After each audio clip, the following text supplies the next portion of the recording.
My name is Gary. I am the co-founder of Doggerbox. Hi, I'm Deanna from the Pet Taxi. Guys, Michael J. Solar here, founder of Blue Line Canine Dog Training. Guys, my name is Paula. I'm the founder of Clip It I Grooming. fixed all of the technical issues on my website and really boosted my online presence through SEO. Helped us increase organic traffic by 56.31%. Word count grew 119%. We saw a 27% increase in backlinks. Excel Marketing has helped create an amazing website for Doggerbox. If you have a pet brand and need someone to handle your marketing, Barnett's Pet Excel Marketing is the right choice for you.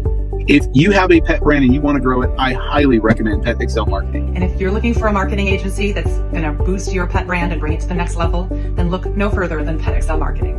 I would highly recommend the marketing services of Pet Excel Marketing if you want to promote your pet brand. They've made a real difference for us, and they can I can almost guarantee they're going to do the same for you.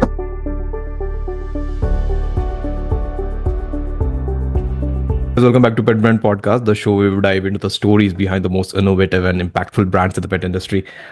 Today, I'm excited to be joined by David, the founder of Hemp Heros, a wellness company that's making waves in the high-quality hemp-based product. While Hemp Heros isn't exclusively a pet brand, they have built a strong reputation for their pet-focused CBD range, trusted by thousands of pet parents across Europe. Since this podcast is all about pet brands, we will be zeroing in on the pet side of the business, how David and his team develop their product, build trust in a highly regulated space, and are helping pets live healthier, calmer lives through the power of hemp.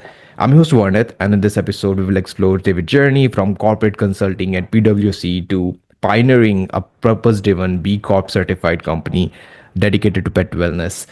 So grab your favorite furry friends and let's get into it. David, thank you so much for being a part of Pet Brand Podcast. Yeah, thanks so much, Warren, for having me on. I really appreciate it. So yeah, let's take it from the very beginning to set the stage for our journey. To get things off, like what inspired you to launch Hemp Heros? Yeah, so I've kind of told the story before in terms of it kind of happened in a roundabout way. It wasn't probably something that was really pre-planned. So my background, as you mentioned, is business consultancy. Yeah. So I worked in Price Waterhouse for 6.5 years, and I actually have a master's in business consultancy. So it was during my time in PwC, I actually started helping some of my friends who are professional fighters, so basically professional athletes, and I got them sponsored by CBD companies.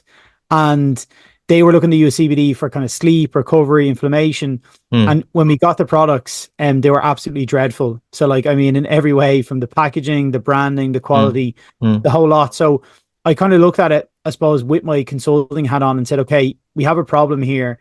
Where is the solution or where is the alternative? And to be honest, there really wasn't much in the market. So this would have been 2018, where CBD and hemp products in Europe were still really, really new.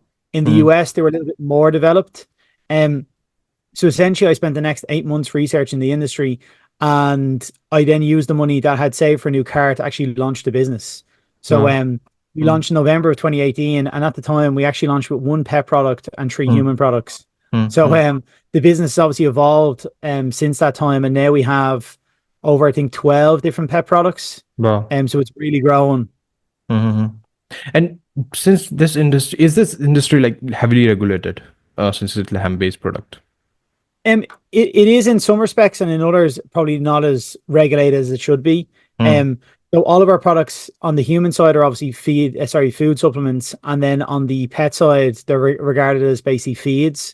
So we get regular inspections from the Food Safety Authority in Ireland, and we also get inspected from the Department of Agriculture. So there are balances and checks.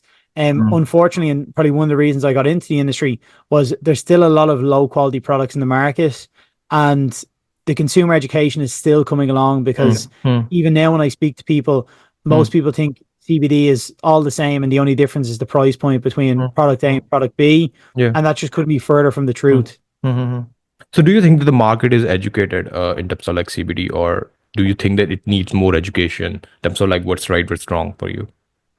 I think definitely it is getting more and more educated, and like people's knowledge around CBD is improving. So like even now when we kind of speak to pet parents and they're interested in CBD, they might have a little bit of a background idea of like what they're looking for and the quality. Essentially there's 3 different types of CBD. You've got full spectrum, which is the highest quality, broad spectrum, which is kind of your in between, and then your CBD isolate is your lowest quality. So again, most pet parents don't even know there's three types. So when they go into their local shop, they just pick up whatever brand's on the shelf and hope for the best. So unfortunately, it's customers like that where they've had a bad experience. We then have to try win them back and say, look, we obviously can't speak for other brands, but like we're seeing amazing results. Like we put them like the highest quality ingredients into our products, and so we can really stand behind them. Yeah, yeah. And like every founder's journey comes with hurdles, right? Once you made a leap, I imagine like the early days came with a unique set of challenges. So like, what do you think? Like, what were some of the biggest challenges in getting Hemp Heroes off the ground in early days? Oh, to be honest, there's so many and there's some interesting stories. So like, one of the more funny or interesting stories now is we actually tried growing our own hemp. Okay. So initially we started as a white label product. So we had an outsourced manufacturer in the UK. We then worked on developing our own manufacturing. And we had our in-house manufacturing and we were working with hemp farmers and bringing in raw organic hemp. So we decided we'd maybe take it a step further and actually try grow our own hemp. Wow. Now in theory, this obviously sounded great, but in practicality, it was a lot harder than we expected. So we rented 2 acres down in Wicklow, which would be just outside Dublin in Ireland. And we contracted farmers in to help. So they planted the seeds, they sowed them, and they done everything essentially. And we expected in kind of 6 to 8 weeks, we should actually start to see some kind of knee high or shoulder high hemp plants. So when we went down to the field to check on them, we actually had probably about 20 wild deer in the field, and they had been eating the hemp the last couple of weeks. So all of the deer got well fed, and unfortunately our hemp plants were pretty much non-existent. Yeah. And do you like what the regulation looks like to grow hemp? Like, is it like something you need a license or anything for that? Yeah, so that's kind of one of the other hurdles we went through. So you actually do need a license in Europe to grow hemp.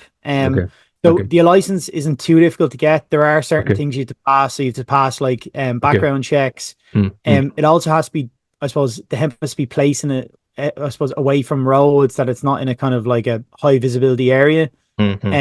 Because hemp plants can grow up to 8 feet, even taller. So, and they smell exactly like cannabis. So if someone walking past sees it, they're probably going to call the police or potentially try take some of your crop because they think it's something illicit. Yeah. Fast forward a bit, Hemp Heroes has built a reputation for trust and transparency in the pet wellness space. So Hemp Heroes is known as a seed to shelf company. So can you explain what that means and why it is so important for the brand? Yeah, absolutely. So one of the statistics I kind of mentioned earlier, over 90% of CBD and hemp products are basically made by third-party manufacturers. In the likes of Europe and the US, you have a kind of small handful of big producers who basically make everyone's products. And then essentially all you're buying is just the same product with a different label. So the difference with our business model is we actually manufacture from seed to shelf. So what that means is we're directly at source. We work directly with organic hemp farmers. We bring in raw organic hemp, and then we manufacture that into the finished products that our customers buy. So it means we have full control over our supply chain. And it means the quality of our products is far superior because we're doing pretty much all of the work. And it means we know exactly what goes in there because unfortunately, I have heard horror stories of people going the white label route, getting products off what are essentially a third-party manufacturer, and short of opening every 10th bottle to get it tested, you really don't know what's in the product. Talking about the marketing aspect of it, like, once people understand the product, reaching them at scales becomes a key. What marketing channels have been the most effective for growing Hemp Heroes?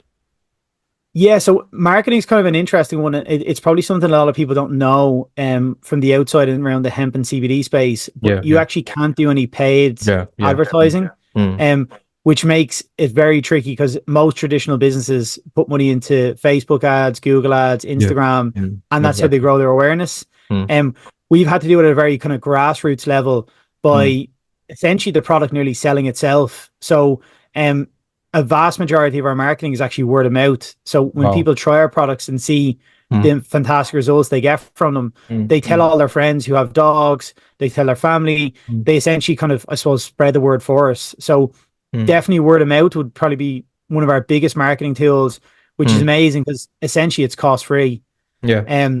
The second one would probably be some of the kind of partnerships that we've worked on. So under our Giving Back program, we work with and support 12 major animal rescues across Ireland, Wow. and they get our products for free as part of our Giving Back program. Hmm. So they very much, I suppose, are ambassadors in a sense for our products and for the message we're trying to bring, because they've seen firsthand the positive impact it's had on dogs and cats in their shelters. So that has definitely helped the business, and I suppose given us a bit more credibility to be able to say, look, X Rescue is using us. They've seen the results here. Yeah. Like, we give it to them for free. So if it wasn't working, obviously they just wouldn't use our products. And like specifically talking about the early days, like how did you get the sales in the early days? To be honest, early days, it was a lot of kind of, I suppose, hard graft in terms of going to different events, trying to get in front of people. So we would have done a lot of different dog shows, pet shows, and even to this day, we still do them. So like, actually not this week, but next week, there's a kind of like a family dog event on called Dogtitude. And it's kind of like a festival for dogs. So we'll be exhibiting at that. Probably meeting a lot of our regular customers, but also trying to educate people and speak to new customers. If somebody is listening to this podcast and they want to get started in the pet industry, what advice would you give to pet entrepreneurs trying to build a trustworthy brand in a crowded market? I think one of the best pieces of advice probably I've been given, and I suppose I could give someone, is the quality has to be there. So don't cut corners. I think it would have been so much easier in the past if we'd have cut corners. We would have got things done maybe 3-4 times quicker. But if you want to have longevity in a business, you need to do things the right way. And unfortunately, doing things the right way takes time. So if you are interested in starting your own pet business, work at it and kind of, I suppose, step by step, kind of chip away at it. And don't take shortcuts, because in the long run, it's only going to set you back 10 steps for that one step you took forward. Yeah. And like CBD for pets isn't one size fits all, and I imagine that comes with a lot of complexities. So can you share the R&D process behind developing your pet product line, and like especially when it comes to different doses and different format? Yeah, so I suppose we're very lucky that we work with a lot of different vets. So like in Ireland, we've about 15 veterinary practices who actually use and stock our products. And in combination with that, we've actually worked with Ireland's largest veterinary university called UCD. So that's basically where 90% of vets in Ireland get trained to qualify as a vet. So we worked with them on studies, and by working with the different kind of, I suppose, veterinary practices and veterinary experts, we've been able to formulate our products specifically to pets. So in terms of the R&D process, to be honest, it's probably a lot of trial and error in terms of actually seeing what works, tweaking it, then kind of trying it again. So over the last 6 years, we've kind of really developed out that formulation, and that we now have essentially 3 different products for cats and dogs. So we have our small paws, which are kind of for pets below 25 kilos. Our big paws is from kind of 25 to around 50. And then our giant paws is kind of for 50 kilos up to probably 100. So that's kind of how we've kind of formulated our products. And one of the things as well, probably back to advice I could give, use good quality ingredients. So all of our products are super clean label. Like in our pets range with the CBD oils, we've only 2 ingredients in there. It's organic cold pressed CBD, which we make, and then it's natural salmon oil. So our CBD oils are actually even certified organic and within the EU. You were talking about it. You were demonstrating the difference between the 2 CBD before this call. Can you show it? Yeah. So like a really good indicator of the quality of CBD, and this always goes back to, like, if I could give anyone a tip for if they're buying CBD, is know what type you're buying. In terms of the actual, like, the spectrum, is it broad spectrum, is it CBD isolate, or is it full spectrum? And secondly, the actual color of your CBD oil tells you a lot about the product, and generally it can tell you a lot about how it's extracted. So like, for example, this is a CBD isolate here, and usually a dead giveaway is the CBD isolate is very clear in color. So this is nearly as clear as water. It's essentially see-through. And what they've done here is they've essentially processed it to the point that there's only CBD left in here, and all of the other beneficial components, the other cannabinoids, your vitamins, they've all been removed. So like to put that in perspective, a bottle like this you can probably make for about $2. It's very cheap, and the reason why it's cheap is because it's very ineffective. Yeah, yeah. You need extremely high doses to actually have, I suppose, any sort of effect. Mm. So that's the one ideally you want to avoid. The next one is your broad spectrum, and you can see here this is more of a yellowy kind of color, and kind of similar to like an olive oil. Now, this is a lot better than a CBD isolate, but again, a lot of processing is still going on. Usually, it's a heat treatment, and essentially, what they've done is they've removed a small trace of THC. Okay. Now, the best way to do that is essentially to boil the product off, and the THC burns off, and it leaves the remaining cannabinoids and vitamins. But unfortunately, a lot of these other elements will still be damaged in that process. So you can see here with the difference of ours is nearly black. Wow. Yeah. So this is the color your CBD should look, because again, CBD comes from a dark green plant. It's probably similar in color to spinach. So it's really, really dark green. You would obviously expect a dark green plant to produce a dark color oil, not something that's yellow or clear. So in order to bring it from that dark color all the way to the clear color, a lot of processing has to go on. And during that process, essentially all of the benefits that you're looking for either get damaged or they get destroyed. Yeah, love it. Love it. David, since you have the front row seat to the evolution of CBD in pet wellness, let's zoom out for like a broader look. What trends are you currently seeing in the pet wellness and CBD space? So for example, I was only at an event in the UK 2 weeks ago, and one of the big terms that's being thrown around at the moment is pet parents 2.0. Okay. So I think it's kind of like that next evolution of, I suppose pets are seen as family members. They're not really something that's seen as kind of like an outdoor animal or a wild animal. So they're very much included in the family. I think nutrition and overall well-being is at the forefront of every pet parent's mind. And pet parents 2.0 are looking for that, I suppose, next level of care where essentially they're looking to try, I suppose, help their pets live happier and healthier for longer. Yeah. So I think our products fit in perfectly into that. I think supplements even for pets is still very new. Like definitely. Most people will take a supplement for themselves, but when they think about their animal, it's probably unlikely that they're even giving them anything. And I know that is changing. So more and more pet parents are giving supplements into their pets' food. Yeah. So like one of the kind of key trends I'm seeing at the moment is actually the growth of functional mushrooms.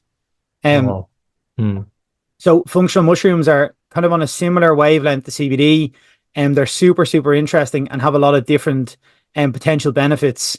So, for example, we're actually developing out a pets range in functional mushrooms right now. Okay. And that's kind of focused around brain health, gut health, immunity, joint support, anxiety. There's a range of different topics there. And like just like humans, pets suffer from all sorts of issues, whether it be arthritis, hip dysplasia, anxiety, cancer, and even dementia. So I think more pet parents are looking for natural alternatives, which aren't going to have that kind of, I suppose, long-term impact that pharmaceuticals will have. Love it. And talking about the leadership and entrepreneurship phase from an industry lens to a personal one, entrepreneurship is as much as mindset as it is skill set, right? So what are some of the biggest mindset shift you had to make when moving from a consultant to a CEO? I'd say one of the biggest ones was probably trying to, how do I put this? Trying to step away from trying to do everything perfectly. Okay. I think like perfection sometimes is the kind of analysis paralysis is the enemy of productivity and actually getting things done. So like for example, even with our new mushroom products, we were really adamant to get them fully certified organic before they launched. And there was just one issue with our botanicals. Essentially the botanical expert that we're working with wasn't certified. So that delayed us by probably 2 months. And at one point I was like, look, we can always improve the product. If it's 98% certified organic and we can move forward, better to that now than be waiting another 6 months and actually have no product. So I think, you can definitely put perfection on kind of a pedestal and then unfortunately you don't get anything done. So that's probably one of the biggest things I've kind of learned as an entrepreneur is that like, I suppose coming from that corporate background, it was always get things done to like absolute perfection. And sometimes it is a little bit messy when you're an entrepreneur and you just got to go with what you have. Mm-hmm. And also, like, you're not just building one brand. You are also the founder of Blink Plus Drink, right? So, like, Yeah, absolutely. how do you balance multiple ventures while scaling Hemp Heroes? Also, talk about the Blink Plus Drink too. Yeah. So Blink actually came about because we won an award. And at that award ceremony, I actually met my co-founder, Oh, Stephen, who's now involved in Blink. okay. So to be honest, how I kind of manage them, Mm, most of my time is actually spent with Blink. mm, And then I have a very good team in place for Hemp Heroes, which kind of, I suppose, keeps our production mm, and our kind of NPD, I suppose, running smoothly. mm, Um, mm, so how I kind of manage the two, it's mainly down to the team, like having a really good team around me that can really kind of pick up the areas where I mm. can't, I suppose, put as much focus or emphasis on. Yeah. So I will still attend different trade shows, different events, and for more of the senior kind of meetings and decisions, Yeah. and they'll obviously be kind of, I suppose, reliant on my kind of say. But Mm, to a large degree, it's because of the brilliant team that we have around that we can actually, I suppose, look at other things. And like Blink essentially is a functional mushroom drink.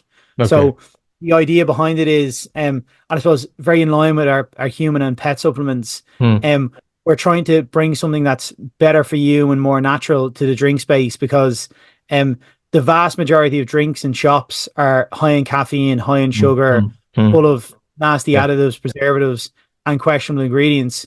So we want to bring something that actually gives you a beverage with benefits Mm, and isn't going to actually impact your health negatively, but will also hopefully support your health. mm. Now, wait. Last question from my end, David. Like, where do you see Hemp Heroes, let's say, in the next 5 to 10 years? Um, so to be honest, we've kind of grand ambitions for Hemp Heroes. So ideally, I'd like to see it as a leading brand globally, Yeah. in the wellness space for pets and humans. Mm, mm. So one of the biggest things that we've been working on is our expansion into the US, Wow. which kind of really kicked off in January of this year. Mm, So mm. we've set up a production facility in New York State, Wow. and we've actually just listed some of our products with Chewy, which was a huge Wow. accomplishment for the team. Mm, mm. And we've maybe 2 or 3 exhibitions that we're going to be focusing on for the US this year. Wow. So we really see the US as our next big growth market because, again, 99% of the products there are essentially your generic white label, and there's been very little innovation that's happened or taken place. Mm, So we really feel we can bring something more sustainable mm. with a higher quality and a better overall, essentially, value to pet parents in the US. Mm. And so that's really our focus now for the next couple of months is the US market. Mhm. If somebody is listening to this podcast and they want to understand like how to expand their business to other countries, right? How do you do that? Like, do you find a consultant there, or like do you yourself? Like, how does the whole process works? Like, hey guys, like I want to set up this company here and there. Like, how does it work? Yeah, so you could go down the route of having a kind of contract manufacturer who will make your products for you Okay. Okay. in that country. And you'll find plenty of them if you just do a Google search or use ChatGPT. Like there's Okay. literally hundreds of different manufacturers there who Okay. will make your product for you. Mm. With us, it was a little bit harder because the way we manufacture our products is so unique and no one actually does it. So Yeah. Yeah. we would nearly have to give them our unique IP in order for them to make our products. So the route is I actually have a business partner who's based in the US and is a US citizen. Okay. Okay. He is essentially managing all of our production, Okay. and we're building a team in the US. So that's the kind of decision we made, is that we'll actually have hands-on production in the US. Mm. Mm. And that's kind of the route we took. Now, generally speaking, if you're looking to go that route, you probably need to be in the US a couple of times and be speaking to people in the industry and Mm. try and meet the right people. Mm. Mm. It's very unlikely you're going to find that person at home sitting on a laptop. You need Yeah. to be networking, you need to be out there, and you Yeah. need to be kind of in that element. Yeah. So, like, if you are looking to break into a new market, I would say go to the expositions that are on in that market, walk the floor, possibly exhibit, and Mm. network, kind of join communities there. So, like in the US, we're members of the Pet Sustainability Coalition. Okay. They're a brilliant organization around pet sustainability, and we've met some fantastic people through that. We're Mm. also a member of Indie Pet, which is essentially, again, a non-profit for independent pet stores. Yeah. So Yeah. you want to move in the right circles where you'll be able to network, I suppose, gather information and use that to the best of your abilities. Mm. Mm. Got it. And guys, that brings us to the end of episode of Pet Brand Podcast. David, thank you so much for joining us today. Thanks so much. Yeah, your journey from consulting to building Hemp Heros and your dedication to creating trustworthy high quality hemp products for pets has been truly inspiring. To our audience, thanks for tuning in. If you enjoyed this episode, don't forget to subscribe, leave us a review, and share it with your fellow pet lovers and entrepreneur. I'm your host Varnit, and I will see you the next time on the Pet Brand Podcast. We will continue to explore the brands making a difference in the lives of pets and their people. Until then, take care and give your pet some extra love today.